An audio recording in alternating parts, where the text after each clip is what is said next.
see my screen?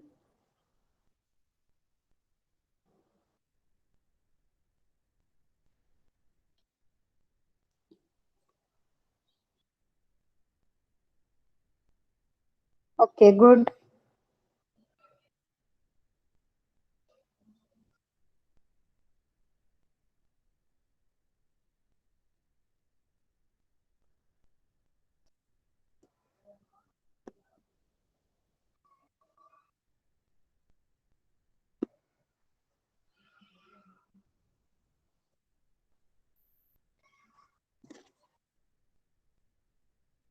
Have you all revised the lesson? Everybody, last time आपलं जे complete झालं होतं ते रीड केलं का सगळ्यांनी? I have also given you the homework. Have you all finished your homeworks? Sorry. Okay, very good, Harsh, Deepika.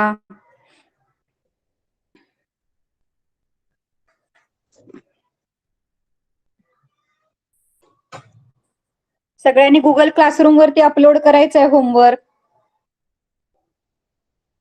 I can get only 2 or 3 homeworks. What about other students?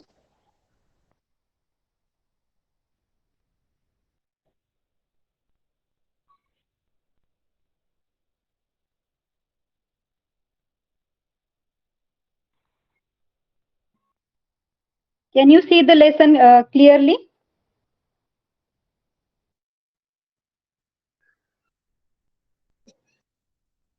Okay, screen दिसते properly सगळ्यांना?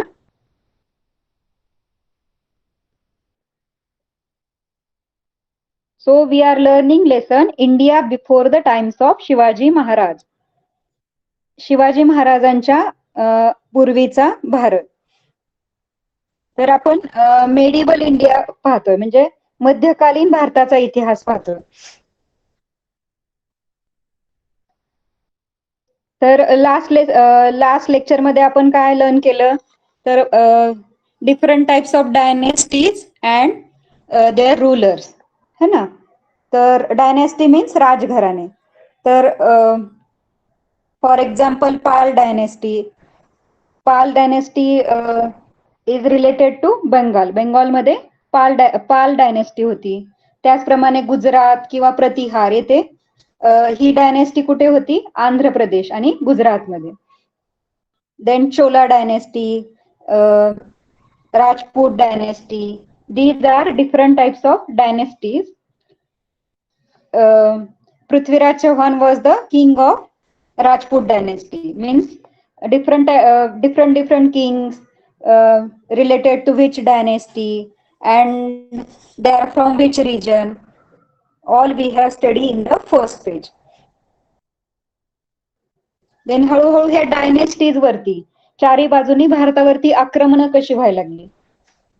How invasion happens from all the sides, like from north west side. Then सल्तनत in the north साइडनी किंवा वायव्येकडून. North west means वायव्य साइडनी आक्रमण झालं. त्याच्यानंतर नॉर्थ साइडनी दिल्लीचं जे मेन हे होतं, दिल्ली सल्तनत होती, त्याच्यावरती कसं आक्रमण झालं, दिल्लीच्या गादीवरती. हे सगळं आपण लर्न केलं लास्ट लेक्चर मध्ये. हळूहळू वायव्येकडून अरब सत्ताधीश होते किंवा टर्क्स होते, अफगाण, मुघल्स. यांनी काय केलं, तर नॉर्थ वेस्ट साइडनी आक्रमण करायला सुरुवात केली आणि आपल्या भारताचा बराचसा प्रदेश त्यांनी जिंकून घेतला. त्याच्यानंतर 11th सेंचुरीमध्ये टर्कनी आपल्या इंडियामध्ये आक्रमण केलं आणि त्यांचं जे टेरिटरी आहे, म्हणजे त्यांचा प्रदेश, त्यांनी तो एक्सपांड करायला सुरुवात केली. असं वेगवेगळ्या भागातून आपल्या भारतावरती, भारतातले वेगवेगळे भाग आहेत, जसं मथुरा, वृंदावन, कन्नौज, सोमनाथ, या सगळ्या वेगवेगळ्या ठिकाणावरती आक्रमण झाली, इन्व्हाजन झाले. आणि आपल्या इथले जे रिच टेम्पल्स होते, म्हणजे आपल्या इथे खूप संपत्ती होती भारतामध्ये टेम्पल्स मध्ये, किंवा गोल्डन टेम्पल्स असायचे. तिथे गोल्ड सिल्वर आणि बाकी पण खूप सगळी वेल्थ होती, ती वेल्थ प्लंडर केली, म्हणजे लुटून नेली आपल्या बाहेरच्या मुघलांनी किंवा हे जे बाबर वगैरे होते त्यांनी आक्रमण करून अरब किंवा ह्या सगळ्यांनी लुटून नेलं आपल्या भारतामधली संपत्ती. त्याच्यानंतर नॉर्थ मध्ये सल्तनत तयार झाली, उत्तरेकडे सल्तनत झाली. सुलतान मोहम्मद घुरी होता, त्याने अफगाणिस्तानचा होता तो, आणि त्यांनी भारतावरती आक्रमण केलं. आणि त्याने कुणाची नेमणूक केली होती, कुतुबुद्दीन ऐबक म्हणून त्यांनी सरदार म्हणून त्याची नेमणूक केली होती. तर त्याने त्याला अपॉइंट केलं होतं. देन व्हॉट हॅपन, तर मोहम्मद घुरीच्या मृत्यूनंतर तो जो कुतुबुद्दीन ऐबक होता तोच तिथला राजा बनला.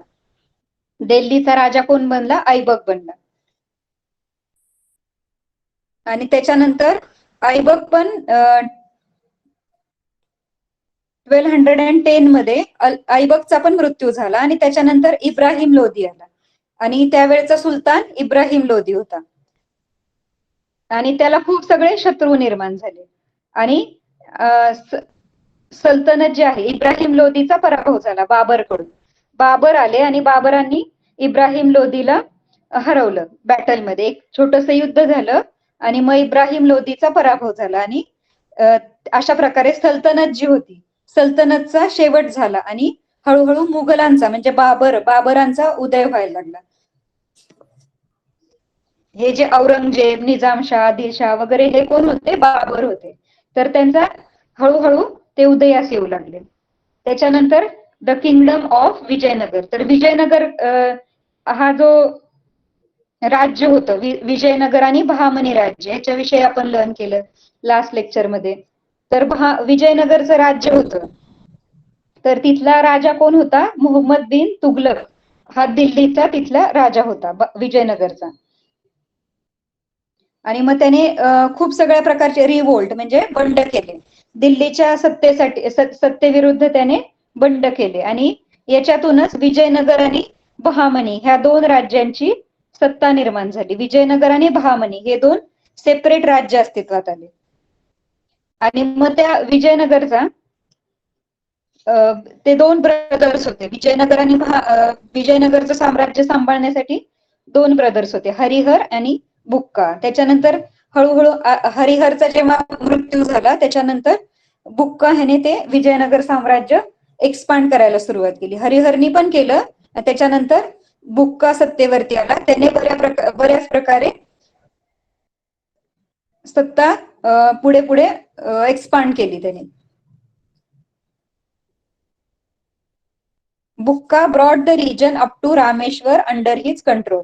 तर बुक्का जो आहे त्याने रामेश्वर पर्यंत आपली सत्ता स्थापन केली. त्याच्यानंतर कृष्णदेवराय आला. विजयनगरचा राजा कोण झाला? कृष्णदेवराय. कृष्णदेवरायने पण खूप म्हणजे नॉर्थ साइडला आणि इकडे इंडियन ओशियन पर्यंत, साऊथ कडे इंडियन ओशन पर्यंत, ईस्ट कडे गोव्यापर्यंत आणि वेस्ट कडे रायचूर डोआ पर्यंत, अशा भारताच्या चारही बाजूला त्याने सत्तेचा विस्तार करत गेला तो. He expanded his kingdom and then he died in 1530 CE. 1530 CE. 1530 मध्ये त्याचा मृत्यू झाला. आणि मग जेव्हा कृष्णदेवरायचा मृत्यू झाला त्याच्यानंतर परत हे जे बाबर होते त्यांनी परत विजयनगरची सत्ता आपल्याकडे घ्यायला सुरुवात केली. मग नंतर हे जे विजयनगर होतं त्याच्यावरती आदिलशहा, निजामशाही, कुतुबशाही, बरीदशाही या सगळ्यांनी इन्व्हेजन केलं, म्हणजे आक्रमण केलं, अटॅक केले आणि आपल्या इथली परत विजयनगरची सत्ता संपुष्टात आली, संपली. Vijayanagar came to an end. म्हणजे विजयनगरची सत्ता जशी मिळवली बाकीच्या राज्यांनी, त्याचप्रमाणे बाकीचे राजे हरिहर, बुक्का, कृष्णदेवराय यांनी जशी विजयनगरची सत्ता स्थापन केली तसं हळूहळू आदिलशाही, निजामशाही आणि कुतुबशाही, बरीदशाही ह्या सगळ्यांनी मिळून ती सत्ता परत त्यांच्याकडे वळवून घेतली.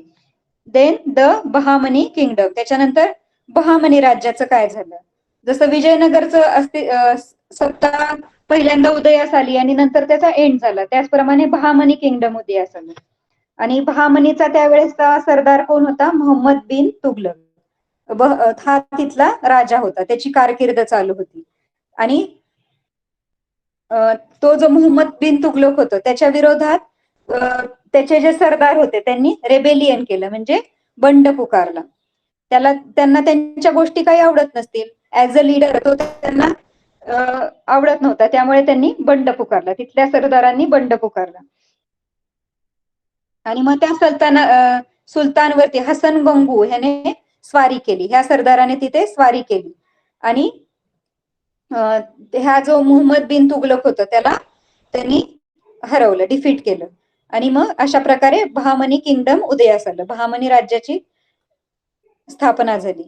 1347 मध्ये हसन गंगू ह्याने बहामनी राज्याची स्थापना केली. Hasan Gangu became the first sultan of Bahamani kingdom. He made the city of Gulbarga in Karnataka as his capital. तर त्याने कर्नाटकामध्ये गुलबर्गा सिटी ही कॅपिटल बनवली, राजधानी बनवली. आणि तो स्वतः तिथला राजा झाला बहामनीचा. Then we have seen Mohammad Gawan. Mohammad गावन काय होता? चीफ वजीर होता. आणि त्याने बहामनी किंगडम साठी तो खूप उत्तम प्रशासक होता. Means he was the good administrator. He strengthen the Bahamani kingdom. तो बहामनी राज्याला त्याने खूप मजबूती आणली, स्ट्रेंथन केलं. त्यांनी जे सोल्जर्स होते, त्याला सॅलरीज द्यायला चालू केलं. त्याच्या सैन्यामध्ये, त्याच्या आर्मीमध्ये त्याने डिसिप्लिन आणलं. आणि लँड रेव्हेन्यू सिस्टीम, म्हणजे हे जे टॅक्स पे करतो आपण, जमिनीचा कर जो असतो, त्याच्यामध्ये पण त्याने खूप सगळे चेंजेस आणले. एज्युकेशनसाठी त्याने मदरसा ओपन केली, अरेबिक आणि पार्शियन स्टुडंट विद्यार्थ्यांच्या स्टडीजसाठी त्याने काय केलं? मदरसा ओपन केली. आणि त्याच्यानंतर मग त्याचा मृत्यू झाला. After the death of Mohammad Gawan, factionism increased among the Bahamani. म्हणजे हसन गंगू आणि मोहम्मद गावन जेव्हा होते तेव्हा बहामनी किंगडम हे खूप उदयास येत होतं, खूप चांगल्या गोष्टी घडत होत्या त्यांच्या राज्यामध्ये. पण जेव्हा मोहम्मद गावनची डेथ झाली त्याच्यानंतर फॅक्शनिझम, म्हणजे त्यांचं जे राज्य होतं त्याच्यामध्ये गटबाजी, ग्रुपिझम व्हायला लागलं. वेगवेगळे सरदार काय करू लागले? ग्रुप करू लागले. डिफरंट ओपिनियन होऊ लागले, त्यांच्यामध्ये आर्ग्युमेंट्स होऊ लागले, म्हणजे भांडणं होऊ लागली सरदारांमध्ये, वाद होऊ लागले, त्यांचे ग्रुप्स पडले वेगळे वेगळे.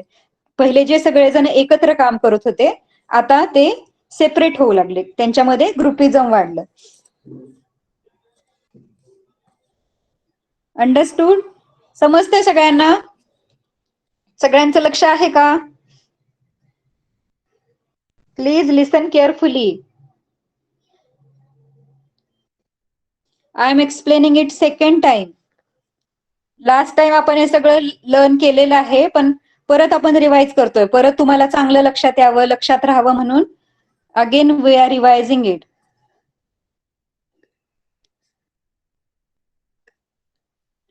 मग मोहम्मद गावन जो होता वजीर, त्याच्या मृत्यूनंतर हे सगळे सरदार जे आहेत ते सेपरेट झाले. आणि मग त्याचा बहामनी राज्यावरती वाईट परिणाम झाला, ऍडव्हर्स इफेक्ट झाला. म्हणजे त्यांचं जे राज्य होतं त्याचं, आता त्यांचा जो मुख्य सरदार होता, चांगला सरदार, तो त्यांनी गमावला होता, त्याचा मृत्यू झाला होता.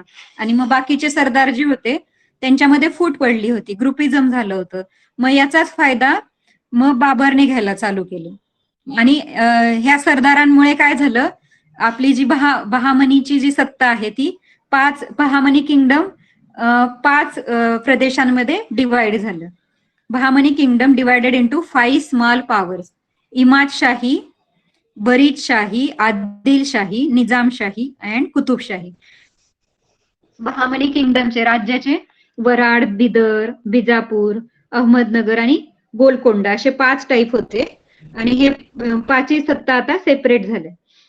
आणि त्याच्यावरती वर्चस्व कुणाचं झालं? हे सगळे आदिलशहा, निजामशाह, हे सगळे मुघल जे होते त्यांनी ती सत्ता आता त्यांच्याकडे घेतली होती. आणि अशा प्रकारे हळूहळू मुघल पॉवर सत्तेमध्ये आली. बहामनी आणि विजयनगरची सत्ता त्यांनी स्वतःकडे घेतली. आणि अशा प्रकारे हळूहळू मुघलांचा विस्तार होत गेला होता. म्हणजे हे औरंगजेब वगैरे होते, बाबर, तर ह्यांनी सत्ता स्थापन करायला आता हळूहळू सुरुवात केली होती.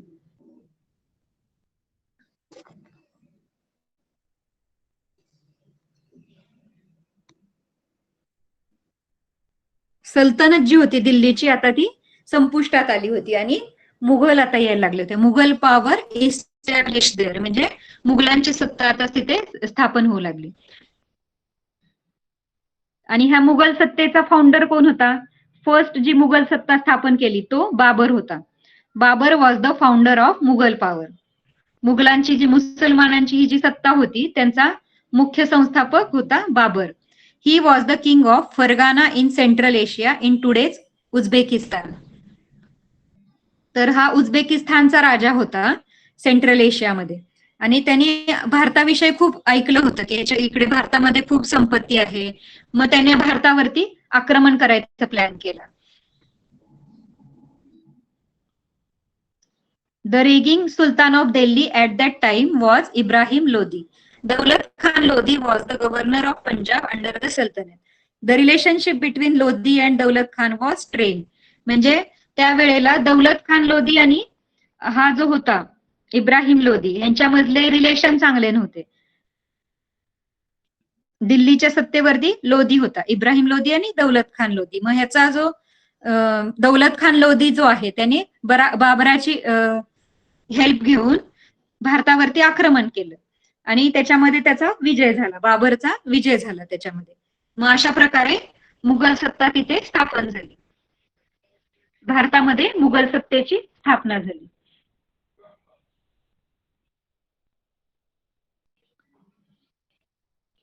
तर त्यालाच फर्स्ट जी लढाई झाली 21 एप्रिल 1526 मध्ये पानिपत मध्ये झाली. इब्राहिम लोधी आणि बाबर या दोघांची लढाई झाली. त्याला काय बोललं जातं? First battle of Panipat.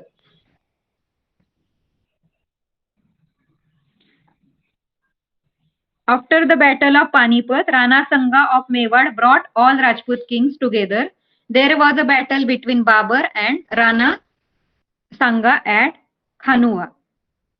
आणि आपण ऐकलं होतं की फर्स्ट बॅटल मध्ये त्यांनी आर्टिलरीचा यूज केला होता. म्हणजे फर्स्ट टाइम आर्टिलरी घेऊन आला होता बाबर, म्हणजे तोफांचा यूज केला होता त्यांनी आणि त्याच्यामुळे त्याचा विजय झाला होता त्याच्यामध्ये फर्स्ट पानिपतच्या लढाईमध्ये. आणि सेकंड जे बॅटल होतं ते राणा संगा मेवाडच्या राजासोबत झालं होतं.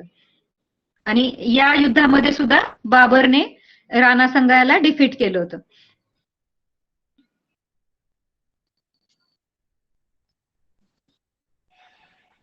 आफ्टर बाबर हुमायून, हे इथपर्यंत झालं होतं मला वाटतं आपलं. डू यू नो आपण रीड केलं होतं last time. After Babur Humayun and ascended the throne, म्हणजे बाबर नंतर हुमायूनने त्या थ्रोन म्हणजे असेंडेड द थ्रोन म्हणजे तो गादीवर बसला. हुमायूनला ते राज्य मिळालं, तो तिथला राजा झाला. He was defeated by Shershah. Shershah establish the Sur dynasty on the throne of Delhi. तर दिल्लीच्या गादीवरती त्याने म्हणजे सूर राजघराण्याची स्थापना केली शेरशहाने. After Humayun Akbar ascended the throne, आणि हुमायून नंतर अकबर तिथला राजा बनला. देर वॉज अ बॅटल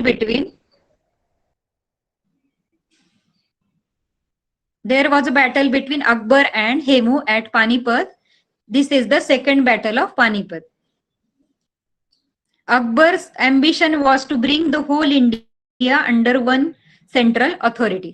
अकबरला काय करायचं होतं तर पूर्ण भारतावरती त्याची सत्ता स्थापन करायची होती. एक सेंट्रल म्हणजे राजा बनायचं होतं त्याला, एक मुख्य राजा बनायचं होतं आणि संपूर्ण भारताला त्याला आपल्या सत्तेमध्ये आणायचं होतं.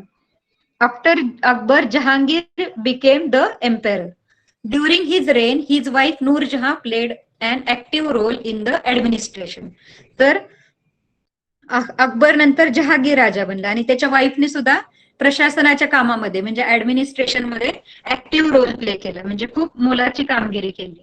Jahangir was followed by Shahjahan आणि जहांगीर नंतर शहाजहान राजा बनला. The next emperor was Shahjahan. Aurangzeb reign for very long time. Shahjahan नंतर औरंगजेब राजा बनला. आपण तर औरंगजेब आणि शिवाजी महाराजांची लढाई पाहिलेली ऐकलेली आहे. तर हे औरंगजेबाच्या आधी इतके सगळे राजे होऊन गेले. हुमायून झाला, अकबर झाला, त्याच्यानंतर जहांगीर, त्याच्यानंतर शहाजहां, आणि मग त्याच्यानंतर औरंगजेब राजा आला. औरंगजेबाचा काळ कोणता होता? 1658 टू 1707. म्हणजे ह्याच काळात शिवाजी महाराज पण होऊन गेले. आणि त्याच्यामुळे आपण शिवाजी महाराज, औरंगजेब यांच्या लढायांबद्दल ऐकलेलं आहे. After his death the Mughal empire became weak. आणि औरंगजेबाचे जेव्हा मृत्यू झाला त्याच्यानंतर मुघल सत्ता जी होती ती हळूहळू वीक होत गेली, कमजोर होत गेली. Akbar was the most powerful king of Mughal dynasty. तर अकबर पूर्ण मुघल जे साम्राज्य होतं, बाबराने काय केलं होतं? मुघल सत्तेची स्थापना केली. आणि त्याच्यामध्ये अकबर हा जो राजा होऊन गेला तो सगळ्यात पॉवरफुल राजा होता. When he tried to bring India under his central authority had to face opposition. मग अकबराला जेव्हा आपण पाहिलं की अकबराचं स्वप्न होतं पूर्ण भारताला त्याच्या भारतावरती विजय मिळवायचा, भारतावरती सत्ता स्थापन करायची, वन सेंट्रल ऑथॉरिटी घ्यायची होती त्याला, म्हणजे पूर्ण भारताचा राजा बनायचं होतं त्याला. पण मग त्याच वेळेला आपल्या भारतातले लोक, आपले राजे शांत बसणार नाहीये. मग त्यांना सुद्धा आपल्या इथल्या लोकांनी खूप अपोज केलं. So he had to face opposition, म्हणजे त्याला खूप सगळ्या काय म्हणतो अपोजिशन, म्हणजे ह्याला सामोरं जावं लागलं. Maharana Pratap, Chand Bibi, Rani Durgavati struggled against him. Their struggle is noteworthy. म्हणजे त्यांना अपोज कोणी केला, त्यांच्या विरुद्ध कोण उभे राहिले, तर महाराणा प्रताप, चांद बीबी. हा अकबर जेव्हा भारतावरती आक्रमण करू लागला तेव्हा राणी दुर्गावती या सगळ्यांनी खूप फाईट केली, त्यांच्या विरुद्ध खूप लढा दिला.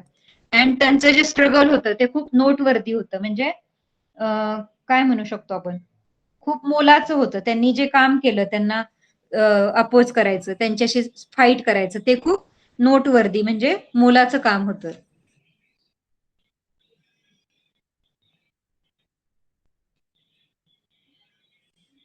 देन महाराणा प्रतापांनी काय काय केलं अकबराविरुद्ध लढण्यासाठी? महाराणा प्रतापांनी काय काय कामगिरी केली?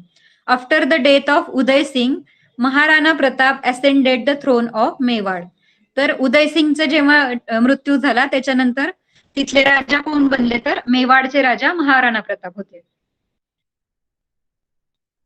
ही continued the struggle for Mewar's existence till the very end. He struggled with Akbar to maintain his independence. म्हणजे आपला मेवाड सुरक्षित राहावा, फॉर द मेवाड्स एक्झिस्टन्स, म्हणजे आपला मेवाड सुरक्षित राहावा म्हणून त्यांनी शेवटपर्यंत लढा दिला. He struggled with Akbar to maintain his independence. मेवाडचं जे स्वातंत्र्य आहे तर त्यासाठी त्यांनी शेवटपर्यंत लढा दिला. He has become immortal in history due to his qualities of valour, courage, self respect, sacrifice etcetera. तर व्हॅलर मीन्स काय? पराक्रम. त्यांनी हिस्ट्रीमध्ये त्यांचं खूप असं मोलाची कामगिरी झाली, त्याच्यामुळे त्यांचं खूप नाव घेतलं जातं. त्यांच्यामध्ये कोणत्या क्वालिटीज होत्या? इमॉर्टल म्हणजे पराक्रमी होते. त्याचप्रमाणे व्हॅलर म्हणजे सुद्धा पराक्रम, करेज म्हणजे धाडस, सेल्फ रिस्पेक्ट स्वाभिमान होता, आणि सॅक्रिफाईस म्हणजे सॅक्रिफाईसला काय म्हणू शकतो आपण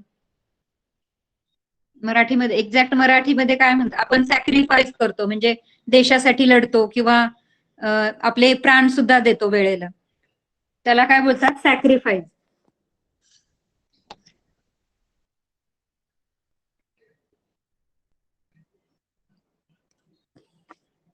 ओके.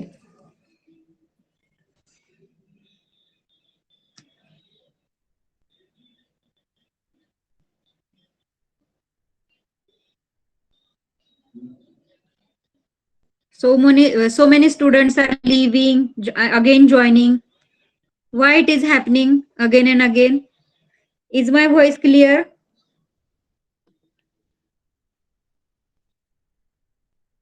व्हॉइस येतोय ना सगळ्यांना माझा? ओके. येस, सॅक्रिफाईस मीन्स त्याग. ओके. तर त्यांनी खूप मोठा त्याग केला, खूप पराक्रमी होते, धाडसी होते, स्वाभिमानी होते आणि त्यांनी त्यांच्या देशासाठी, मेवाडसाठी त्याग सुद्धा केला होता. तर अकबराला फाईट करण्यासाठी चांदबिबी असेल, महाराणा प्रताप असतील, राणी दुर्गावती होत्या, त्यांनी खूप स्ट्रगल केलेलं आहे. तर त्याच्यानंतर आहे चांदबिबी.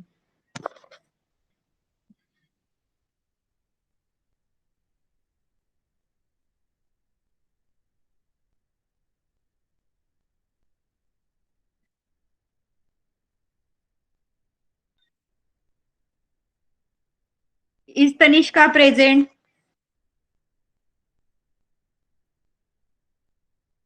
तनिष्का वर्गे.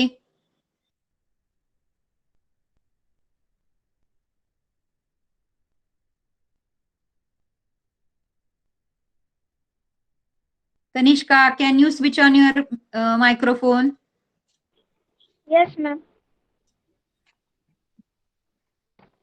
ओके, तू नेक्स्ट पार्ट रीड करणार का?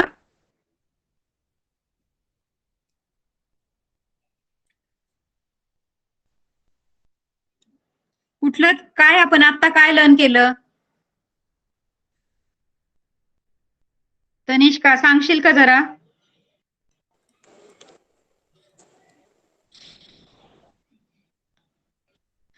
मोबाईल वरती स्क्रीन दिसते तुला?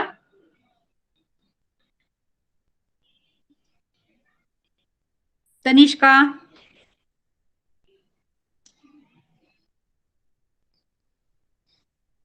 can you see the screen on your mobile?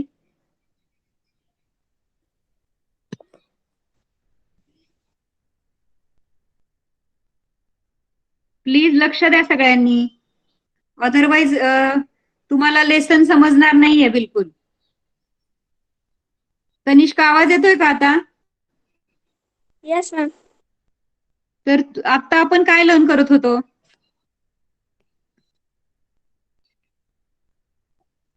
Marathi आहे की तुझ्याकडे इंग्लिश बुक आहे?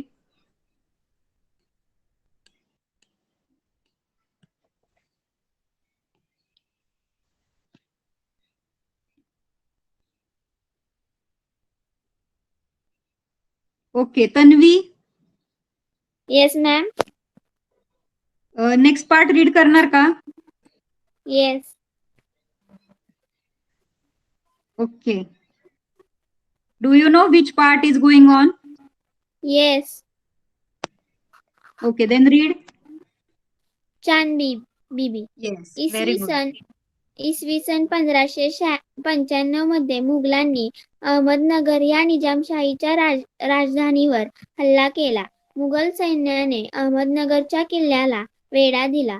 अहमदनगरच्या हुसेन निजामशाहीची कर्तबगार मुलगी चांदबिबी हिने अत्यंत धैर्याने तो किल्ला लढवला. त्यावेळी निजामशाहीतील सरदारांमध्ये दुही निर्माण झाली. या दुहीतून चांदबिबी ठार मारले गेले. पुढे मुघलांनी अहमदनगरचा किल्ला जिंकून घेतला. मात्र निजामशाहीचे संपूर्ण राज्य मुघलांच्या ताब्यात आले नाही. Okay okay. सो महाराणा प्रतापानंतर चांदबिबी यांनी अहमदनगरचं कसं संरक्षण केलं? The Mughal attack Ahmednagar, the capital of Nizam Shah kingdom. तर मुघलांनी अहमदनगरवरती अटॅक केला. अहमदनगर ही राजधानी होती, निजामशहाच्या राज्याची राजधानी होती Ahmednagar. In 1595 CE the Mughal army put the fort of Ahmednagar under says. Says म्हणजे काय? वेढा द्यायचा. जो फोर्ट होता, जो किल्ला होता अहमदनगरचा, त्याला वेढा दिला. मुघलांनी वेढा दिला, म्हणजे पहिले वेढा दिला जायचा आणि नंतर त्याच्यावरती आक्रमण करायचे. तर Chand Bibi, the capable daughter of Hussain Nizam Shah of Ahmednagar, bravely defeated the fort.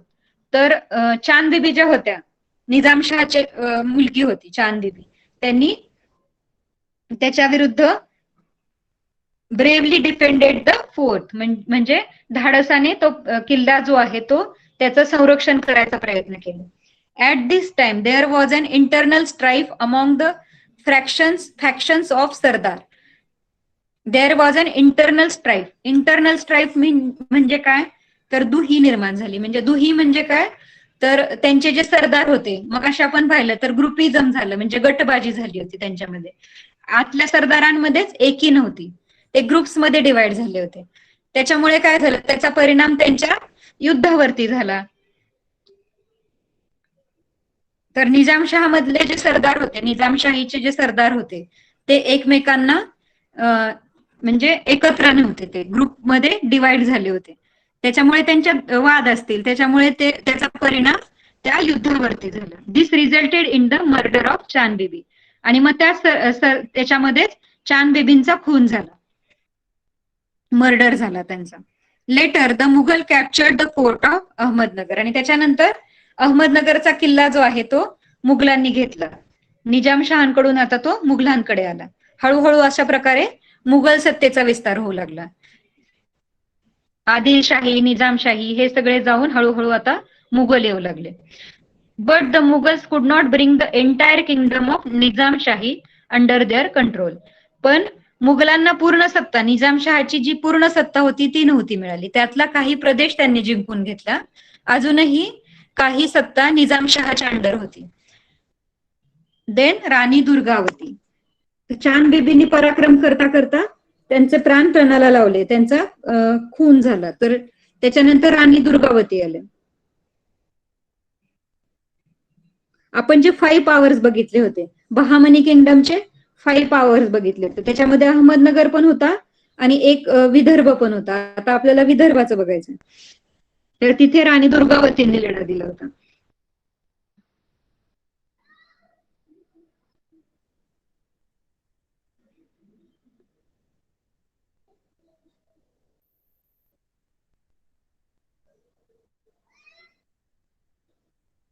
Okay, next.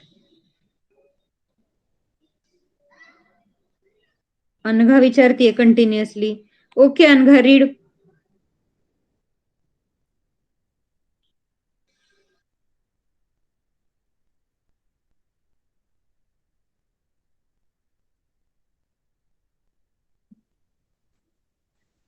Anagha.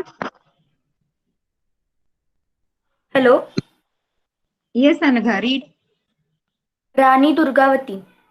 Gondwana can broadly be said to comprise the eastern part of Vidarbha, part of Madhya Pradesh to its north, next. Okay.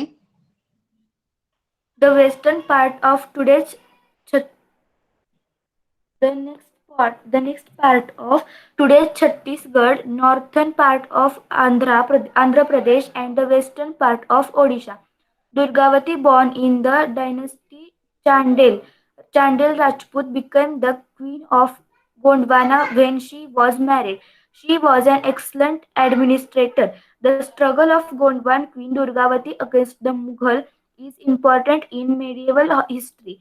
After her husband's death, Durgavati laid down her life while fighting against Akbar, but she did not surrender. Okay, good. So Gondwana can broadly be said to comprise the eastern part of Vidarbha. आता जो विदर्भातला, महाराष्ट्रामधला विदर्भातला जो पूर्व भाग आहे त्याला गोंडवाना असं बोललं जायचं त्यावेळेला. The part of Madhya Pradesh to it's north. Sorry, तो विदर्भ आहे तो महाराष्ट्राच्या आसपास पण येतो आणि Madhya Pradesh, the part of Madhya Pradesh to it's north, आणि मध्य प्रदेशचा उत्तरेकडचा भाग त्याला सुद्धा विदर्भ असं बोलले त्यांनी. तर हा प्रदेश the part of Madhya Pradesh to it's north म्हणजेच गोंडवाना.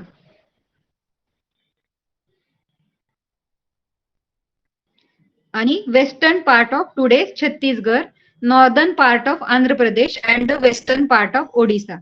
तर पश्चिमेकडून छत्तीसगड म्हणजे आत्ताचा छत्तीसगडचा जो पश्चिमचा पार्ट आहे तो, वेस्ट साइडचा छत्तीसगड, आंध्र प्रदेशचा उत्तरेकडचा पार्ट आणि वेस्टर्न पार्ट म्हणजे ओडिसाचा पश्चिमेकडचा पार्ट, हे सगळे पार्ट मिळून गोंडवाना बनत होते.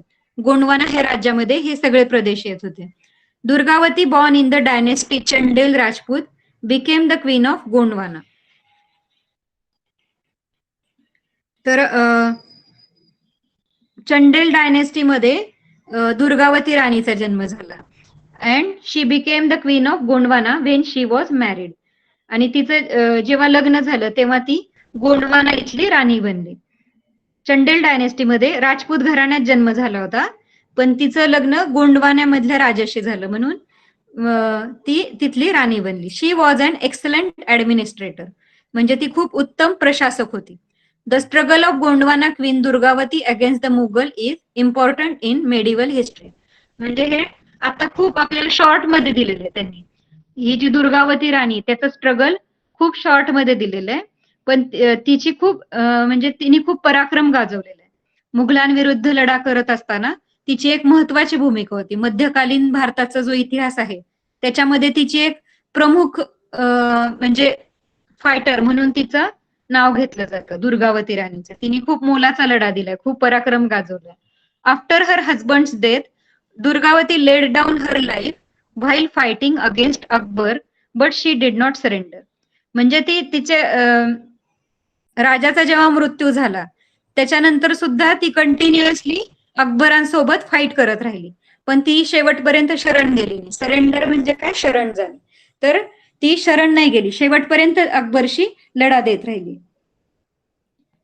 म्हणजे हे जे शॉर्ट मध्ये आहे, चांद बेबी, महाराणा प्रताप, दुर्गावती, त्यांची अजून जर हिस्ट्री तुम्हाला एक्नॉलेज करायची असेल, माहिती करून घ्यायची असेल, अंडरस्टँड करायचं असेल, तर तुम्ही त्यांचं गुगलवरती सर्च करू शकता किंवा बुक्स मध्ये त्यांच्याविषयी रीड करू शकता. खाली आपल्याला आहे तसा एक क्वेश्चन तुम्हाला याच्यामध्ये दिलेला आहे. आपला जो एक्सरसाइज आहे त्याच्यामध्ये तुम्हाला यातला कुठल्या पण एका व्यक्तीबद्दल किंवा किंग किंवा क्वीन जे तुम्हाला ह्या लेसन मध्ये जे आवडले तर त्यांच्याविषयी तुम्ही अजून इन्फॉर्मेशन गोळा करायची. Aurangzeb. Aurangzeb became the emperor in 1658 CE. Okay, Deepika read. Ma'am, yes. Aurangzeb. Aurangzeb became the emperor in 1658 CE. At this time, the Mughal Empire extended from Kashmir in the north up to Ahmednagar in the south and from Kabul in the west up to Bengal in the east. To these, Aurangzeb added Assam in the east and the regions of Adil Shahi of Bijapur in the south and Qutub Shahi of Golconda after the ended these kingdoms. Okay. So आता औरंगजेब राजा बनला. त्याच्यानंतर काय झालं तर Aurangzeb became the emperor in 1658. मुघलांचा राजा कोण, मुघलांमध्ये कोण सत्तेवर आलं तर औरंगजेब. तर हा जो औरंगजेब म्हणजे शहाजहान नंतर औरंगजेब सत्तेवर. आपण आधी पाहिलं हुमायूं होता, नंतर जहांगीर, मग अशी पाहिलं ना डू यू नो मध्ये, जहांगीर नंतर शहाजहान आला, नंतर औरंगजेब आला. तर हे काय जनरेशन होते त्यांच्या, वन बाय वन. एक किंगच्या मृत्यूनंतर त्याचा मुलगा त्या गादीवर बसायचा. मग अशा प्रकारे 1658 जोपर्यंत आलं तोपर्यंत औरंगजेब राजा बनला. तोपर्यंत मुघलांची सतत लढाई, आपल्या भारतावरती आक्रमण, वेगवेगळे प्रदेश जिंकून घेणं हे सगळं चालूच होतं. आता औरंगजेब राजा बनला. At this time the Mughal empire extended from Kashmir in the north up to Ahmednagar in the south and from Kabul in the west up to Bengal in the east. म्हणजे औरंगजेब जेव्हा राजा बनला तोपर्यंत आपल्या भारताचा किती मोठा प्रदेश त्यांनी घेतला होता बघा मुघलांनी. काश्मीर पासून अहमदनगर पर्यंत आणि इकडे काबूल पासून बंगाल पर्यंत. तुमच्या समोर जर भारताचा मॅप असेल तर बघू शकता तुम्ही. तर हे चार जे म्हणजे ह्या चारही बाउंड्रीज त्यांनी त्यांच्या ताब्यामध्ये घेतल्या होत्या. Aurangzeb added Assam in the east and the regions of Adilshahi of Bijapur in the south and Qutbshahi of Golconda. त्याचप्रमाणे आसाम मधला पण त्यांनी काही प्रदेश जिंकून घेतला औरंगजेबनी. त्याच्यानंतर बिजापूरचा आणि गोलकोंडा, आपण जे मग अशी पाहिलं गोलकोंडा विषयी, दुर्गावती. तर तो गोलकोंडा प्रदेश पण आता औरंगजेबाने जिंकून घेतला होता. मग हे सगळे किंगडमचा जेव्हा एंड झाला, after he ended this kingdom, म्हणजे हळूहळू आदिलशाही, कुतुबशाही ह्यांचा एंड झाला आणि आता मुघलच्या ह्याच्यामध्ये आलं, ते औरंगजेबाच्या सत्तेमध्ये आलं हे सगळं. म्हणजे आपल्याला या लेसन मधून काय समजतं, तर भारतामध्ये वेगवेगळी घराणी होती, राजघराणी होती. जसं आपण पाहिलं पाल, राजपूत, चोला, यादव वगैरे, राष्ट्रकूट, त्यांचं हळूहळू रूपांतर आदिलशाही, कुतुबशाही, निजामशाही, बरीदशाही याच्यामध्ये झालं. त्यांनी त्या सत्ता हळूहळू काबीज केल्या. टर्क आले, अफगाणी आले, इकडून तिकडून वेगवेगळ्या लोकांनी आक्रमण केली आणि आपली सत्ता, भारतीयांची सत्ता जी होती मूळची, आपले जे भारतीय राजे होते, पृथ्वीराज चौहान वगैरे हे सगळे, तर त्यांच्या सत्ता त्यांनी, उदयसिंह होते मेवाडचे, त्यांच्या सत्ता ह्या आदिलशाही, निजामशाही यांनी काबीज केल्या. आणि नंतर परत ह्या निजामशाही, आदिलशाहीच्या विरोधात औरंगजेब आला, मुघल आले, बाबर आले, बाबराने मुघल सत्तेची स्थापना केली आणि हळूहळू त्या हे ज्या सगळ्या शाही होत्या त्यांच्याकडून परत आता हळूहळू त्यांनी त्यांचा, मुघलांनी स्वतःचा सत्तेचा विस्तार करायला चालू केलं, कारण ते पॉवरफुल होते. मुघल जे होते ते आदिलशाही, निजामशाही यांच्यापेक्षा पण जास्त पॉवरफुल होते, आर्टिलरी वगैरे होत्या, त्यांचं आर्मी खूप मोठी होती. तर त्यांनी आता ह्या सगळ्या भारतामध्ये सत्तेचा विस्तार केला होता खूप मोठा. Conflict with the Ahoms.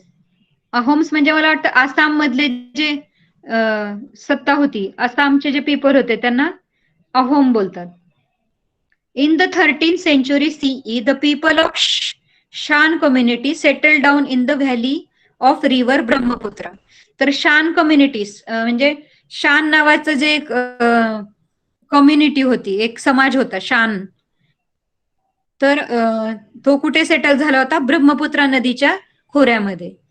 13th सेंचुरीमध्ये शान नावाचा एक समूह होता, तो ब्रह्मपुत्रा नदीच्या खोऱ्यामध्ये तिथे राहायला लागला होता, सेटल झाला होता. They establish their kingdom there. They were locally known as Ahom people. तर त्या तिथे त्यांनी सत्ता स्थापन केली. हळूहळू ते तिथे सेटल झाले आणि त्यांनी जी सत्ता स्थापन केली त्याला अहोम म्हटलं जायचं. अहोम लोक असं बोललं जायचं त्यांना, अहोम पीपल. जसं हिंदू, मुस्लिम तसं ते अहोम होते.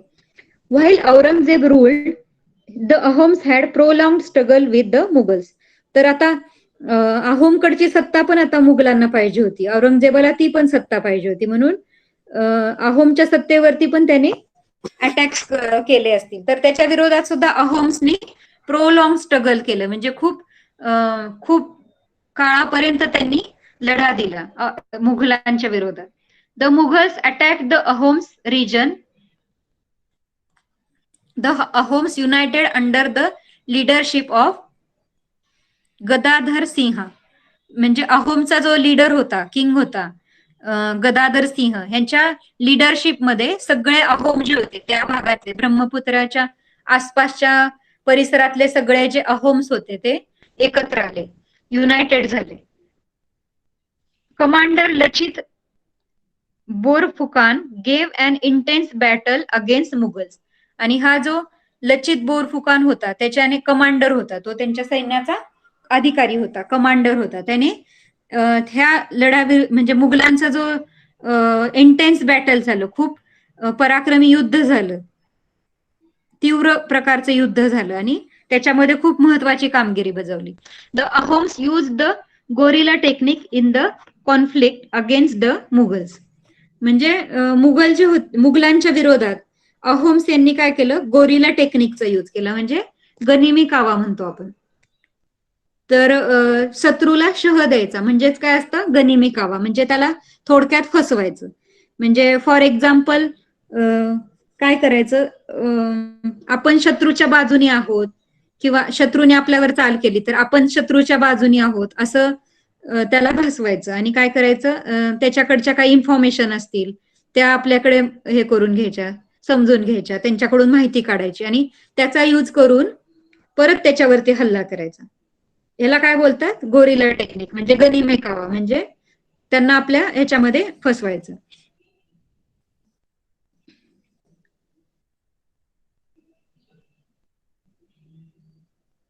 So it became the Ahoms use guerrilla technique in the conflict against the Mughals. तर मुघलांच्या विरोधात त्यांनी गोरिला टेक्निक, गनिमी काव्याचा यूज केला. It became impossible for Mughal to create a strong base in Assam. तर अशा प्रकारे मुघलांना आसाममध्ये सत्ता स्थापन करायला म्हणजे इम्पॉसिबल होतं. त्यांनी इतकं आसामचे जे लीडर्स होते त्यांनी इतकं व्यवस्थित आसामला प्रोटेक्ट केलं होतं की त्यांनी आसाममध्ये सत्ता नाही स्थापन करू शकले Mughal.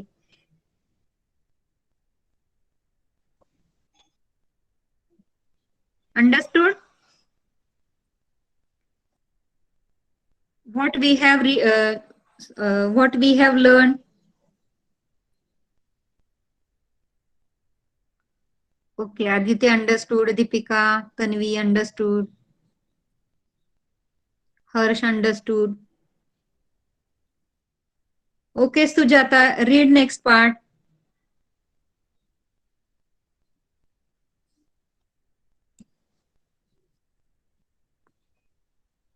Can you see the screen? Yes, ma'am. Okay, start reading. शिखांचे 9वे शतक.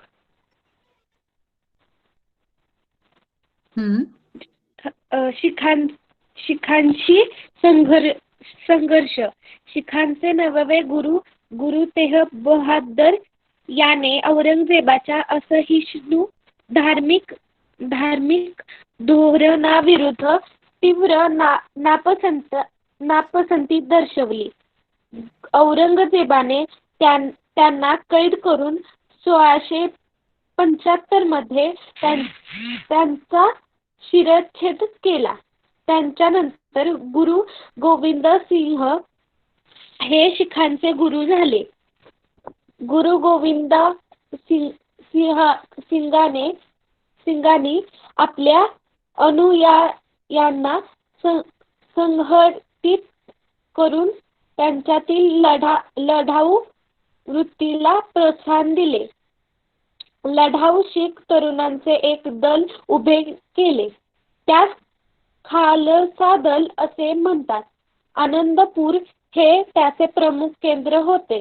औरंगजेबाने शिखांविरुद्ध सैन्य पाठवले. त्याच्या फौजांनी आनंदपूरवर हल्ला चढवला. त्यावेळी शिखांनी प्रखर झुंज दिली, परंतु त्यांना यश आले नाही.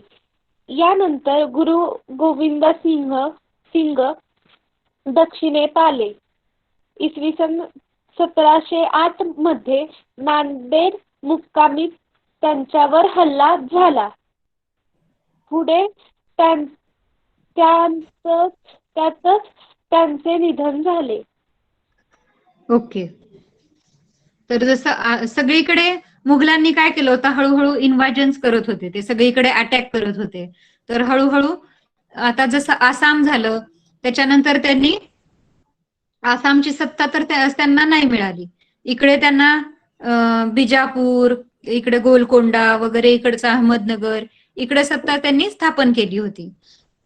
तर आता इकडे ते आता शिखांकडे वळाले. The 9th Guru of Sikhs, Guru Tegh Bahadur, protested strongly against Aurangzeb policy of religious intolerance.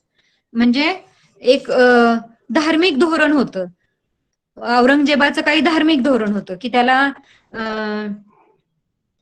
म्हणजे 9th गुरु होते शिखांचे, जे तग बहादर हे 9वे गुरु होते. त्यांनी खूप लढा दिला. औरंगजेबाचं काही धार्मिक धोरण होतं, किंवा तो शिखांना त्यांच्या धर्मानुसार आचरण करू देत नसेल, किंवा तो त्यांना मुघल धर्माविषयी हे करण्यासाठी म्हणजे त्यांच्या मागे लागत असेल, की मुघल धर्माचा तो जास्त प्रचार करत असेल, तर त्याच्या विरुद्ध त्यांनी लढा दिला. Aurangzeb's policy of religious intolerance. Aurangzeb imprisoned him and beheaded him in 1675.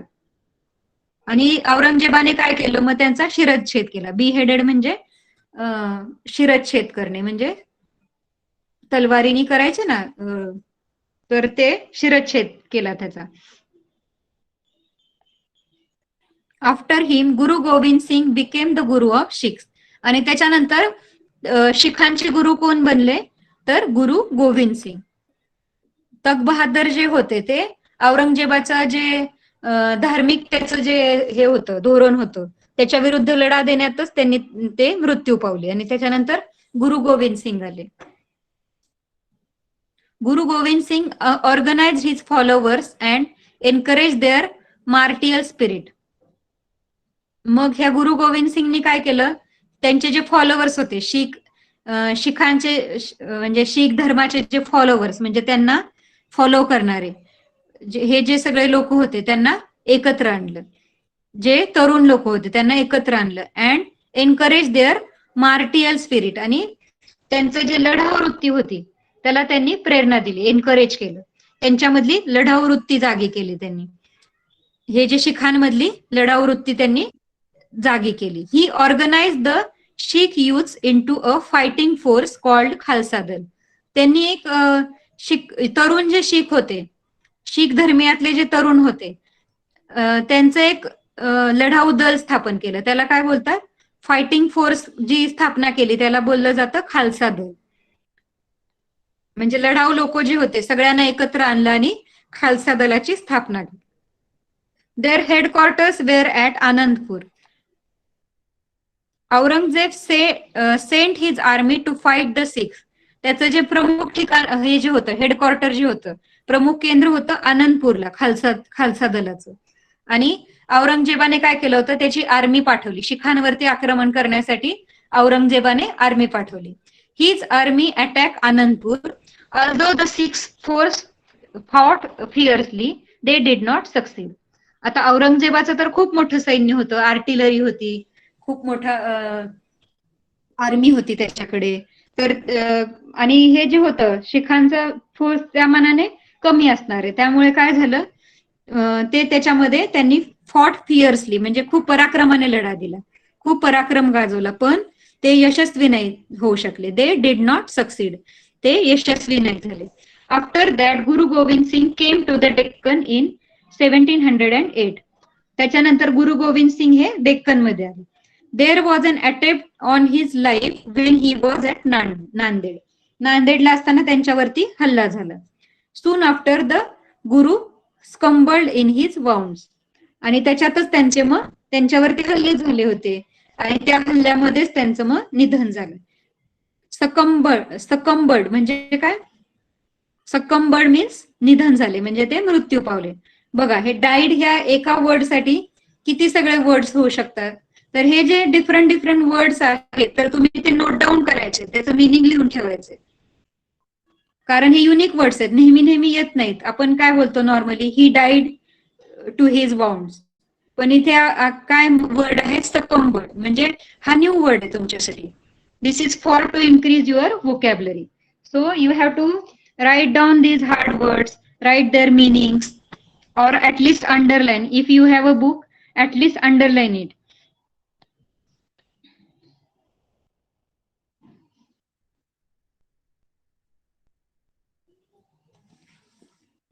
Okay. Only one paragraph left. Sorry, आपल्या इकडचं पण राहिलंय ना. Okay, conflict with Rajputs. Akbar had secured the cooperation of Rajputs with his policy of amicable relation.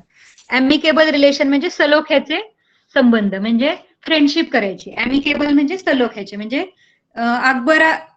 Akbar had secured cooperation of Rajput. राजपूतचं त्यांनी एक cooperation घेतलं होतं, सहकार्य मिळवलं होतं अकबराने. कशा प्रकारे, तर अकबरांशी तो सलोख्याने वागत होता, म्हणजे राजपूतांशी त्याने फ्रेंडशिप केली होती. Akbar could not obtain the cooperation of Rajput. After the death of Rana Jaswant Singh of Marwar, Aurangzeb annexed his kingdom to the Mughal empire. पण सलोख्याचे संबंध प्रस्थापित करायचा प्रयत्न केला, पण हे जो राजा होता, राजा जसवंत सिंग मारवाडचा, त्याने काय त्याचं ते जे हे होतं ते ऐकलं नाही, त्याने कोऑपरेट नाही केलं त्याला.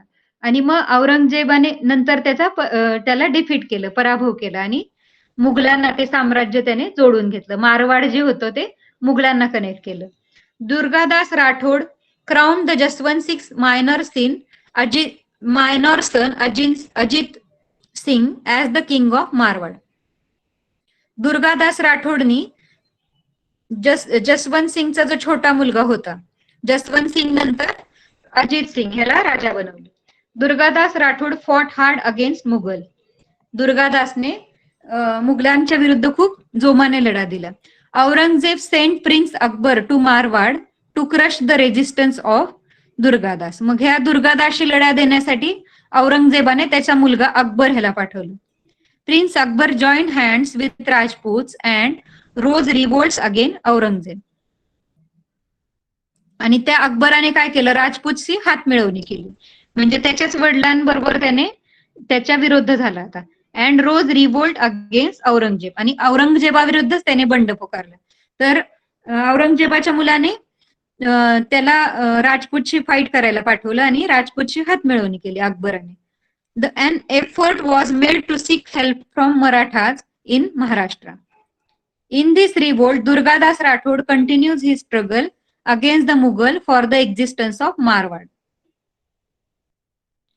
आणि मग त्याने मराठ्यांची हेल्प घ्यायला चालू केलं दुर्गादासने, आणि फायनली तो शेवटपर्यंत मारवाडसाठी लढत राहिला. Conflict with Marathas. आता मराठ्यांशी मुघलांचं कसं हे झालं, कॉन्फ्लिक्ट झालं ते बघूया आपण. In Maharashtra Swaraj was established under the leadership of Shivaji Maharaj.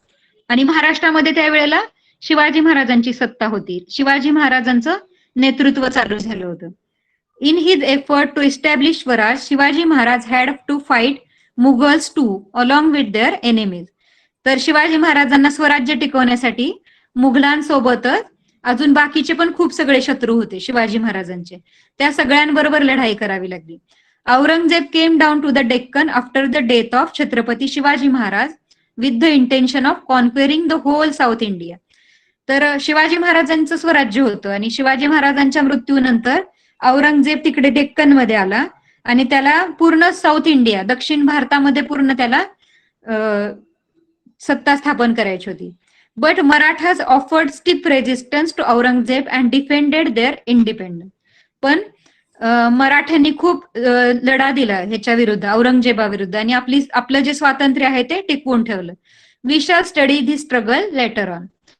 आणि हा जो लढा आहे मराठ्यांचा, तोच आपल्याला आता पुढे जाऊन लर्न करायचा आहे. Okay, so we have completed our second lesson. Understood everyone?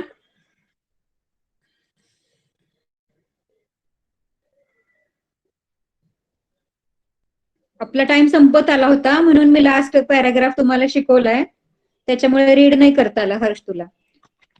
Okay, so please complete the exercise. If you have any problem in the solving exercise, you can ask me in the next class. Okay, आपण आज question answers पण बघणार होतो, पण आपलं complete नाही झालेलं, लेसनच आता झालाय.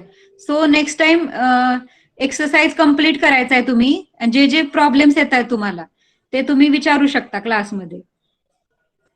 Okay okay everyone, bye. Keep reading, keep revising. Bye ma'am. Bye. Solve question answers.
Hi.